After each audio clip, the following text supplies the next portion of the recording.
Hello friends, ધોરણ 11માં chapter number 4 પ્રાણી સૃષ્ટિ એમાં ગયા લેક્ચરોમાં આપણે ગયા 2 લેક્ચર હતા, લેક્ચર 1 અને લેક્ચર 2, જેમાં આપણે વર્ગીકરણના આધારો વિશે અભ્યાસ કર્યો હતો. હવે આજના લેક્ચરથી આપણે અલગ અલગ સમુદાયને ભણવાના ચાલુ કરીશું.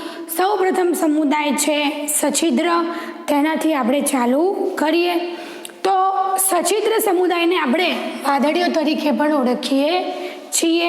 સછિદ્ર સમુદાય જે છે એ દરિયાઈ વસવાટ ધરાવે છે. આપણે જ્યારે સમમિતિની વાત કરતા હતા એ વખતે જોયું હતું કે એકલો સછિદ્ર સમુદાય જ એવો હતો કે જે અસમમિતિ ધરાવતો હતો. અસમમિતિ એટલે કે શરીરને 2 સરખા ભાગોમાં વિભાજિત કરી શકાતા નથી. મારી પાસે સ્નાન વાદળીનો એક નમૂનો છે, બરોબર, જે તમે જોઈ શકો છો કે આને જો આપણે વચ્ચેથી 2 ભાગ પાડીશું તો એ સરખા ભાગોમાં વિભાજિત થવાનું નથી.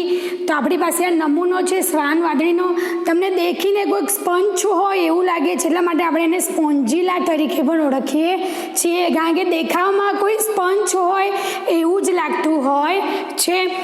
તો આ કેવી રચના ધરાવે છે? અસમમિતીય આદિ બહુકોષી પ્રાણીઓ છે અને કોષી આયોજન ધરાવે છે, બરોબર. શરીર જે છે કોષોનું જ બનેલું છે, કોષોમાંથી પેશીમાં પરિણમ્યા નથી.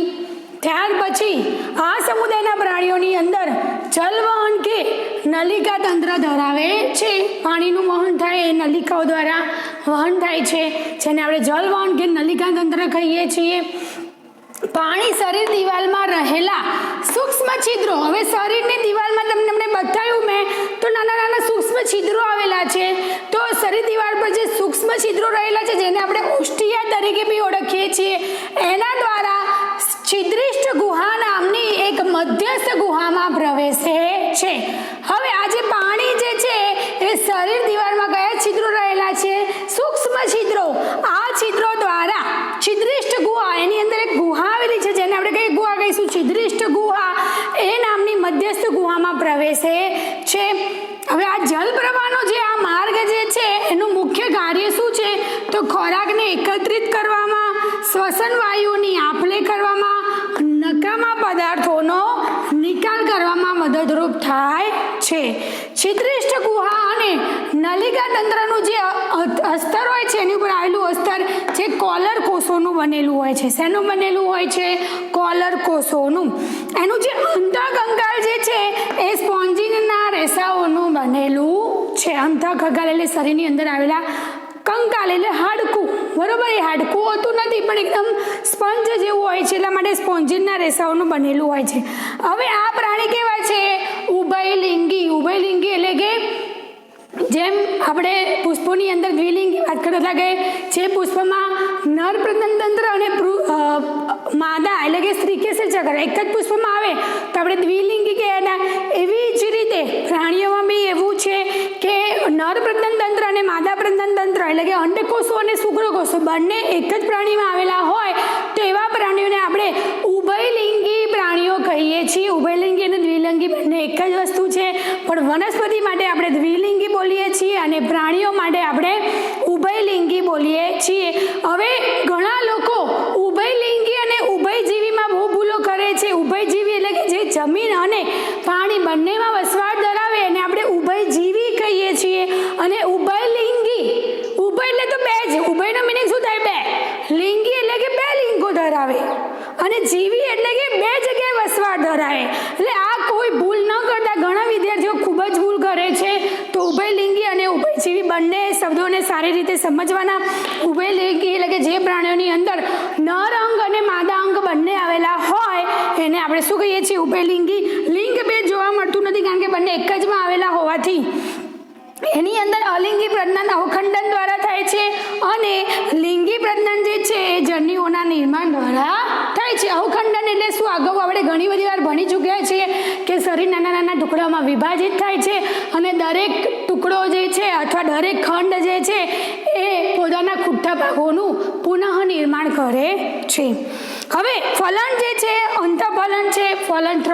ફલન બે પ્રકારના હોય છે, બાહ્ય ફલન અને અંતઃફલન. શરીર દેહની બહારની બાજુ ફલન થાય તો આપણે એને બાહ્ય ફલન કહીએ છીએ, અને શરીર દેહની અંદરની બાજુ ફલન થાય તો આપણે એને અંતઃફલન કહીએ છીએ.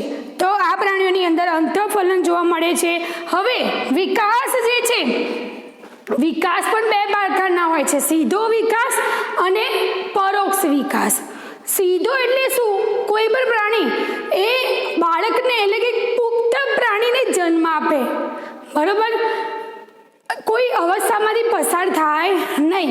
ધારો કે આપણે જે છે એ બાળકને જન્મ આપે છે, બરોબર, સ્ત્રી, મનુષ્યની વાત કરીએ તો માનવમાં સ્ત્રી જે છે એ બાળકને જન્મ આપે છે, તો એ વિકાસ સીધો થયો. જ્યારે અમુક પ્રાણીઓ એવા છે કે એ સીધા બાળકને અથવા કોઈ બચ્ચાને જન્મ આપતા નથી, પણ એક અવસ્થામાંથી એને પસાર થવું પડે છે. એ અવસ્થાને આપણે કહીશું ડિમ્બી અવસ્થા.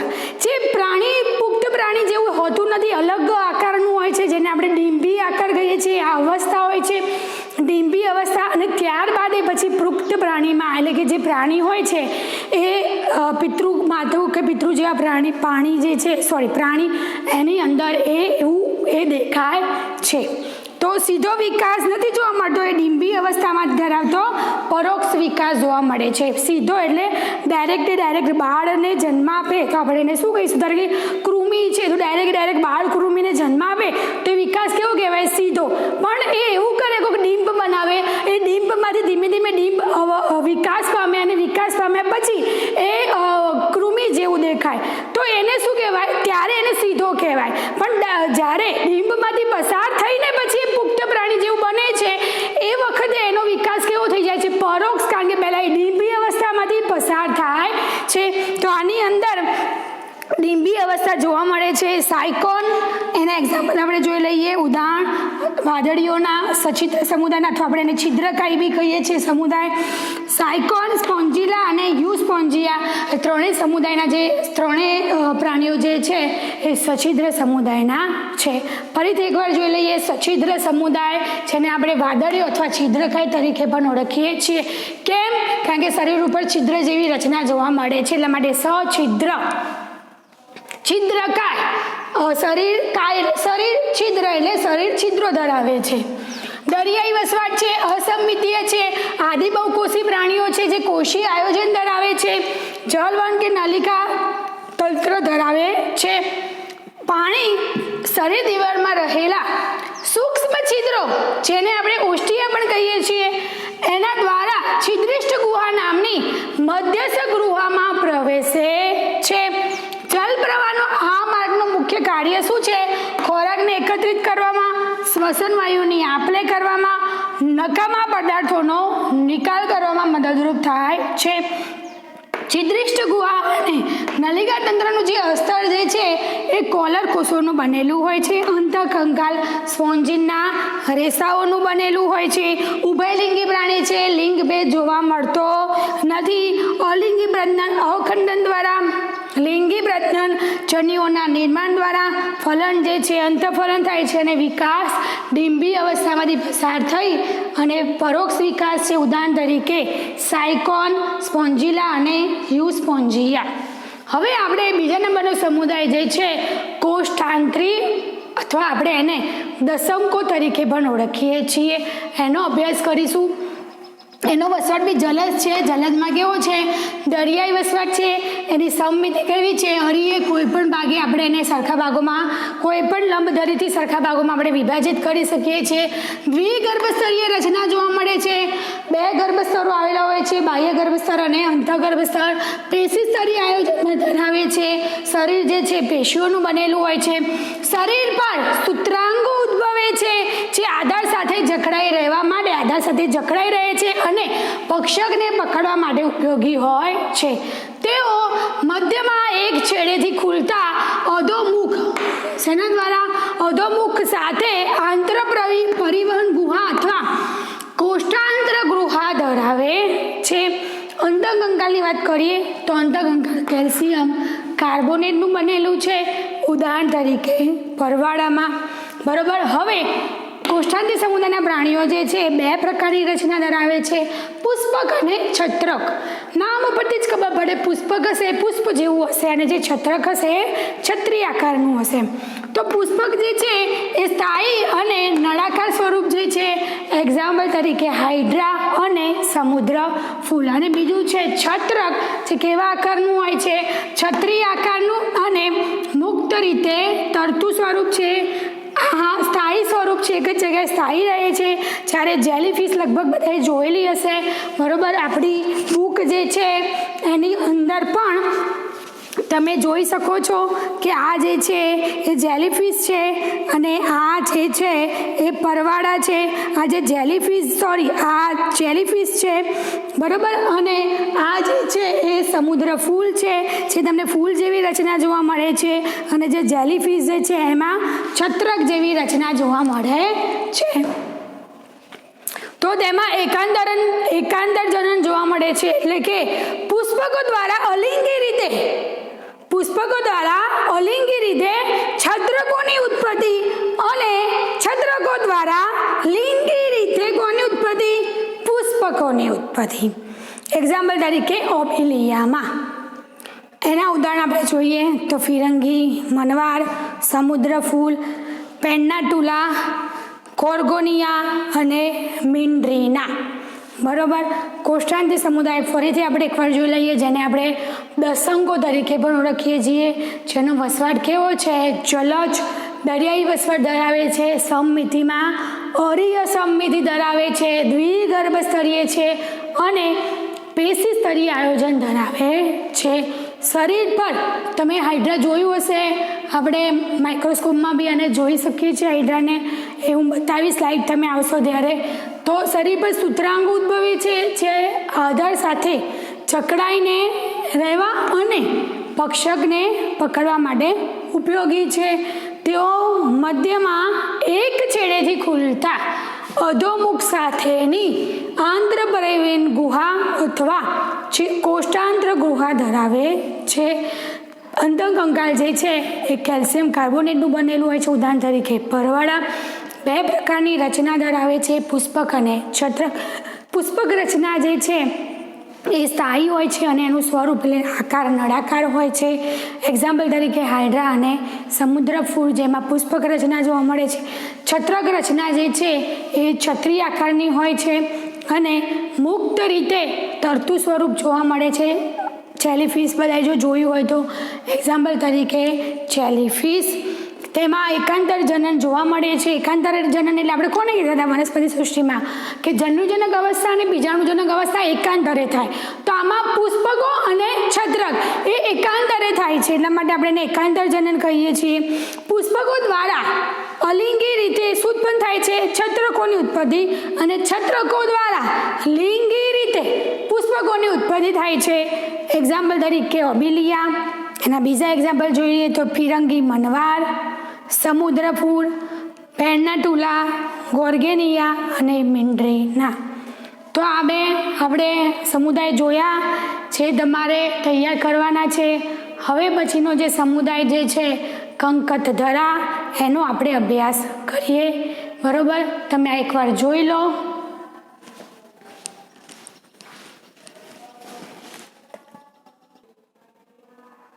વિદ્યાર્થી મિત્રો, હવે આપણે ત્રીજા નંબરનો જે સમુદાય છે કંકતધરા, એના વિશે અભ્યાસ કરીશું. કંકતધરાને સમુદ્ર અખરોટ કે કંકત જેલી તરીકે ઓળખવામાં આવે છે.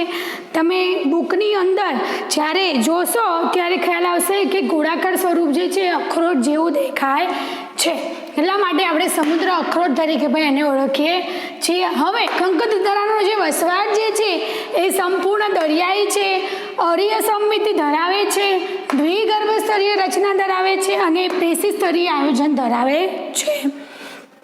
શરીરે પક્ષમોની કંકક તત્તીઓ કહેવાતી 8 બાહ્ય હરોળમાં ધરાવે છે અને જે પ્રચલન માટે મદદરૂપ થાય છે.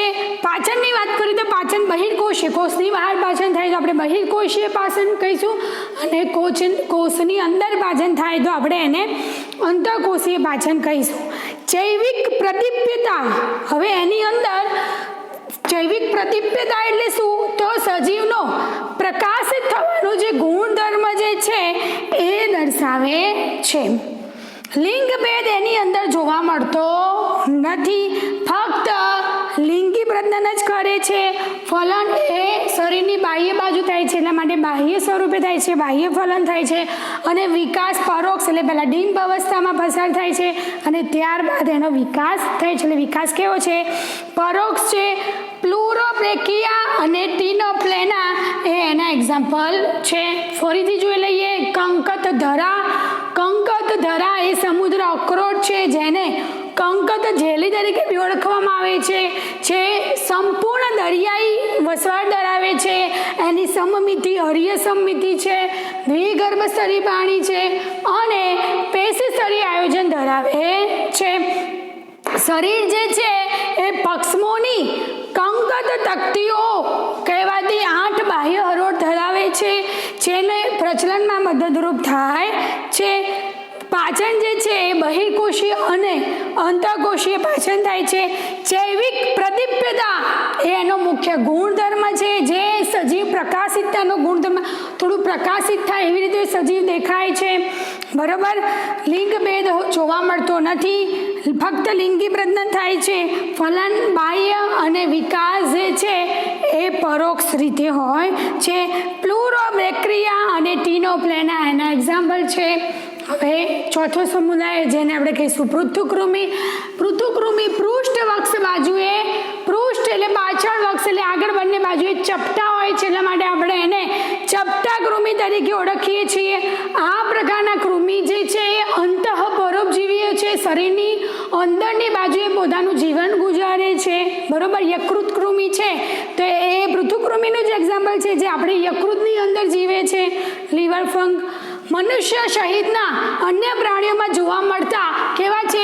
અંતઃ પરોપજીવીઓ છે. અંદર બાહ્ય પરોપજીવી, ધારો કે જૂ જે છે માથા ઉપર રહે છે તો બાહ્ય પરોપજીવી છે.